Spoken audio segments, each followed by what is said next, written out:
October 2023 recommendations. Well, happy spooky month. Spooky season. I've been getting into the Halloween fall vibes.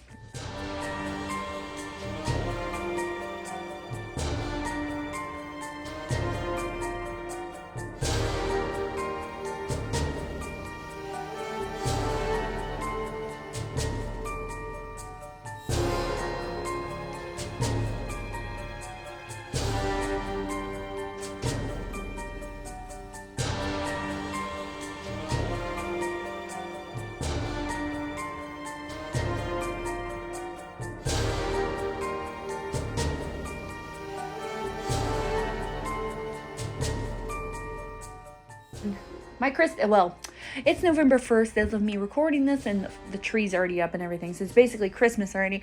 But I had a spooky month, so that's fun. So here's what you should watch for this month. Yes section, Girl in the Closet. I think this was based on a true story, but sadly I'm not really sure. But half of the story, I'm not even sure how this legally was able to happen. It's really unbelievable, but very sad. Only Murders in the Building Season 3. I adore this show. It's such a nice, peaceful watch. It's not full of, drama and, trauma and stuff. I think it's just a really nice watch. And, of course, I gotta watch for Queen Selena Gomez. Your Boyfriend Is Mine. The plot's crazy. So, basically, this woman falls for this man that's not hers. First of all, this man has a whole fool. This man's a fool. Half of this movie wouldn't happen if this man wasn't really gullible. But it's coming from him being a really nice, caring person. So it's just that he's really naive. The movie wouldn't happen if this man wasn't naive. But it's coming from a good place. But sadly, she took advantage of that. But she basically kidnaps him. The friendship game. The plot's a little crazy, but basically a group of friends. You want to call them that. I wouldn't call them friends, to be honest. They're terrible to each other. They deal with a paranormal curse. Crazy love. Now you want to talk crazy plot? This plot is crazy. Most K-dramas are extremely dramatic. That's why they're K-dramas. They're the most dramatic thing you'll probably ever watch. Next to maybe a Hindi drama or a telenovela. But either way, they're very dramatic. So a girl gets a diagnosis that she's dying. So she's like, well, I'm going to go kill my boss now. She fails. She hits him in the head with a hammer, but fails. Then he gets mad and he tries to kill her. Well, then he gets hit by a car on the way out, but she actually cares now. So she goes to the hospital to save his life. He wakes up. Oh, no, he's got amnesia. And she's like, oh, well, actually, we're engaged. So she fakes being married to him and blah, blah, blah. Because she's like, if I'm going to die, I'm going to die rich. Which, go off, I guess. And that they're engaged and blah, blah, blah. And this is all in one episode, by the way. A lot of different dramatic shit happens through the entirety of this show. But eventually you find out, actually, because he's really smart, he was faking his amnesia this entire time to find out who tried to kill him, which happened to be the vice president, and which is also his best friend. And he's trying to get back at him because apparently he had killed his sister. But apparently he didn't. It was actually the bodyguard of his ex-girlfriend. It's a whole plot. It's dramatic. But he doesn't actually have amnesia. And it's actually pretty cute. The guy in here actually does kind of suck. But the romance does end up being pretty cute. So that's cool. Robots. This was definitely not the movie I thought it was going to be.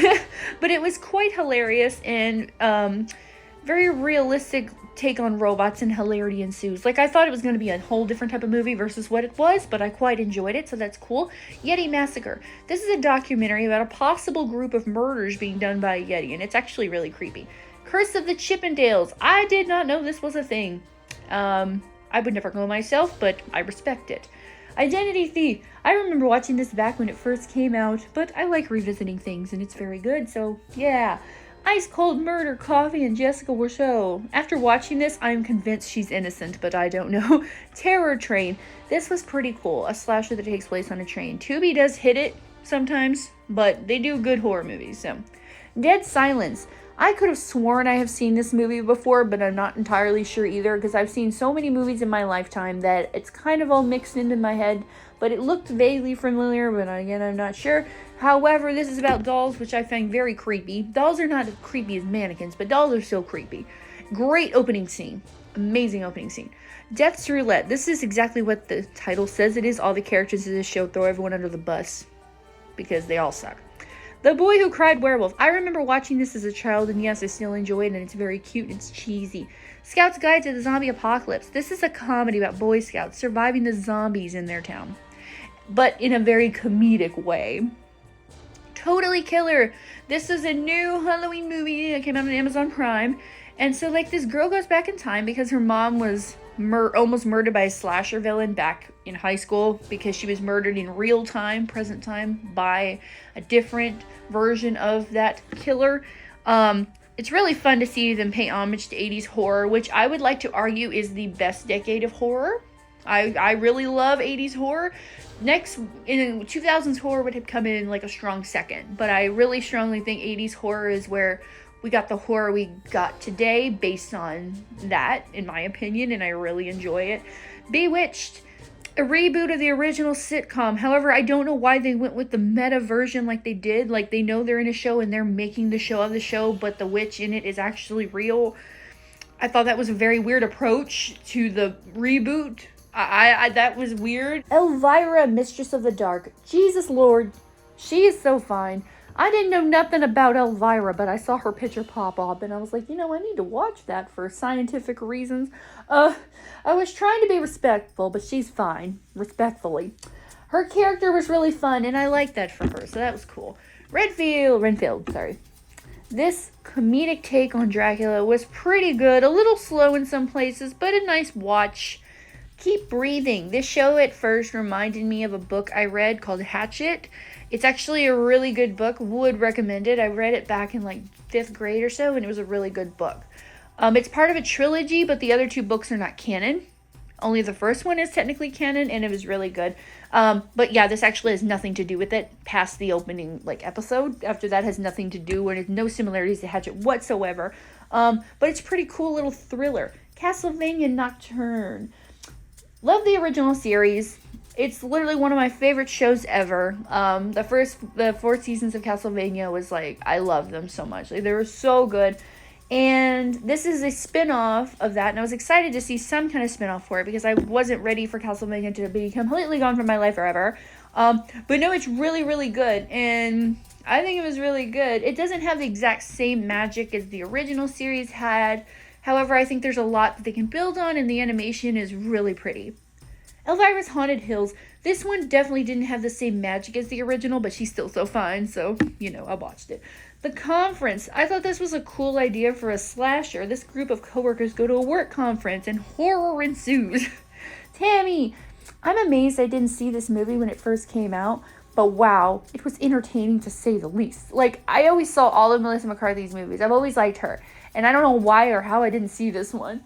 The Devil on Trial. This was a curious little documentary on a boy who was said to be possessed by a demon and committed murder. Based on what I watched in the documentary, I'm convinced that it was not a possession problem, but who can say? Pretty freaking scary. This is actually based on a children's book series. However, I don't know if it's faithful or not. I have no idea. But this is a Disney sitcom, and I do like a good cheesy Disney sitcom. They don't make as many good ones as they used to, but I like a good cheesy sitcom as much as the next person. It's very surprising that this story is told on this, of all channels. First of all, the show has one of the most abrupt depth scenes I've ever seen in my life that would challenge some isekai animes. And she goes to the underworld and goes back to the land of the living, and I know it's Disney and they have to be kind of gentle with what they say, but this is just expected and handled so lightheartedly by everyone. It's crazy. Like, it's not even treated as anything. They're just like, oh, she's back from the dead. Whatever. Anyway, you're a loser now, Frankie, by the way. Like, it's just so weird. Like, they just took it like it's an everyday thing. Do people come back to life in this universe, like, just, like, all the time? Like, they treated it like nothing. It was like a throwaway joke. And, like, it was really weird. Hannibal. This is a very dramatic thriller of a classic story, really fleshed out and given lots of character. Loved it. Us. I knew what the plot of this movie was, and I've been wanting to watch it for a while. And maybe that's why I was uneasy, and I felt uneasy throughout the whole movie, even before it got to the creepies. But watching this whole thing, I was so uneasy. The whole entire thing. Doppelgangers will always be creepy. I don't care. This movie was unsettling, and I think that's the point. Zombie Town. I will always have a soft spot for R.L. Stine. However, out of all of the books to adapt This seemed really random, but it's fun and lighthearted enough, so I think it's enjoyable. No, I don't really know how to say this one, but this movie was a ride, and it was quite creepy given the tones. I would recommend to watch this. It'll have you guessing, because trust me, whatever you think the plot is, you were wrong. Werewolves Within. I was very unaware that this was going to be as funny as it was, and half of the time I was convinced there was no werewolf, but yeah, there was at the end, and it was very funny. Girl vs. Monster. Yeah, this is another one of those cheesy, really badly made Disney movies from my childhood, but I like it. I do. And it's a nice little Halloween movie, and I think it's cute, and the soundtrack still slaps. The Boogeyman. This was a genuinely good movie. I was actually surprised. Like, this was like not just like a really cheap like one-watch horror movie. This is like a really good movie, and very creepy premise. Oh my lord. And I was honestly surprised and on edge for most of the thing. I did actually like the characters, like the story. Like, it was really creepy. I watched this when it first came out back in 2017. So yes, I did see this, but I have not revisited it since. I didn't care for it too much when it first came out, but the character development and the storytelling is great, and I actually have grown to like it. And yes, I watched the original It when I was a child, so I was familiar with it, but my tastes grow as time goes on. And It Chapter 2, I never actually watched this, but now I did, and I think it was done very well, and I liked it. And all of the characters that they aged up, or the actors that got to age up, they did an amazing job on casting. That was amazing. Buffy the Vampire Slayer, she was so fine when I was younger, when I was watching this, and yeah, she's still fine, and yeah, this movie's goofy, but I like it. Scariest Monsters in the World. I love stuff like this, where I can learn more about creatures and lore from around the world. I love things like that. Scariest Places in America. People go visit places like this for funsies, and I don't understand, so no thank you.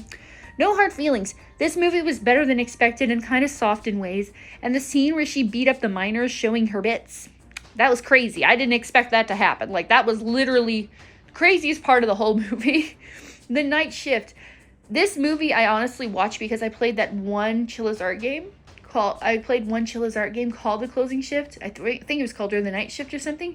And that was one of the creepiest games I ever played. And I was like, I wonder if it's kind of like a take on that. And it's not, but this was equally creepy. So the movie is broken up into parts, and it's actually pretty creepy and a really cool concept. So there's a webtoon artist that goes there looking for stories, because apparently it's known in the city that this is like a haunted place. And he wants to be told, and boy does he find them, and he ends up being stuck there at the end. Bed rest. First of all, I understand there is a mental aspect to this, and there's a psychological, like, paranormal thriller type of thing to this. However, if I didn't have to get out of bed, I'd be chilling, honestly. Like, I could literally stay in bed for weeks, and I would be excited, because I did it for the whole of COVID, and I was great. Blood and Chocolate. The OG fantasy romance, and I've always heard about this, but I never watched it, but nice to see werewolves lead a movie, not just as a sidekick for vampires. This is my favorite kind of romance. Some kind of supernatural, or some type of magic, some fantasy. This is my favorite kind of romance stories. I love stuff like this. Now for the mess section. Mortal Kombat Legends Snowblind. I think a new one for Johnny Cage just released, and since I was Johnny Cage for Halloween... Talk about talent. Meet Hollywood's newest star. Seriously consider becoming a screenwriter.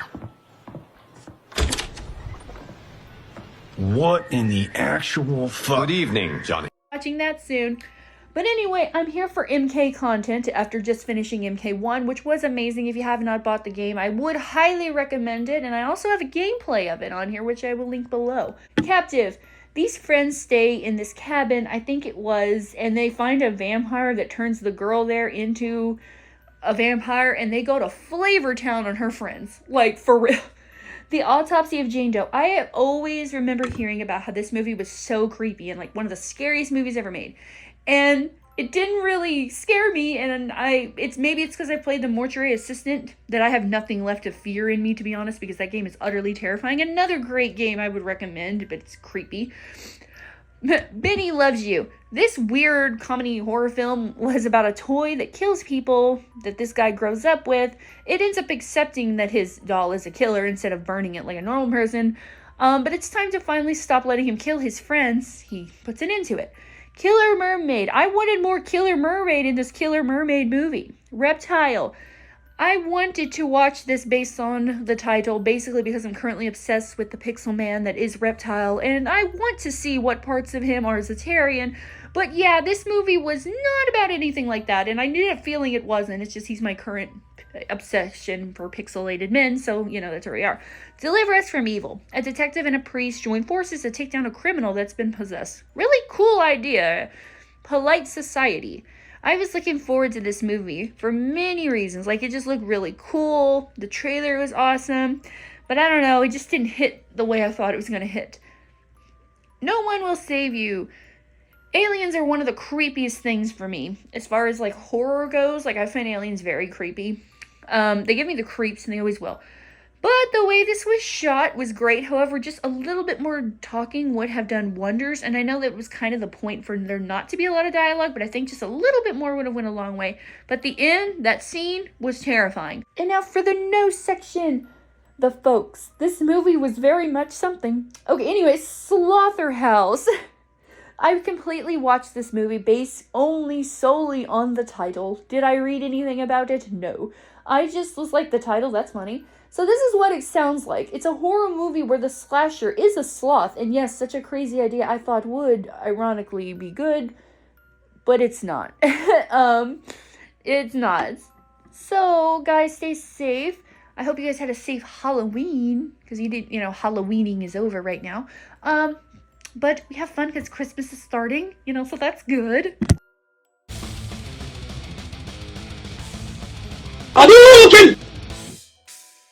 Finish him!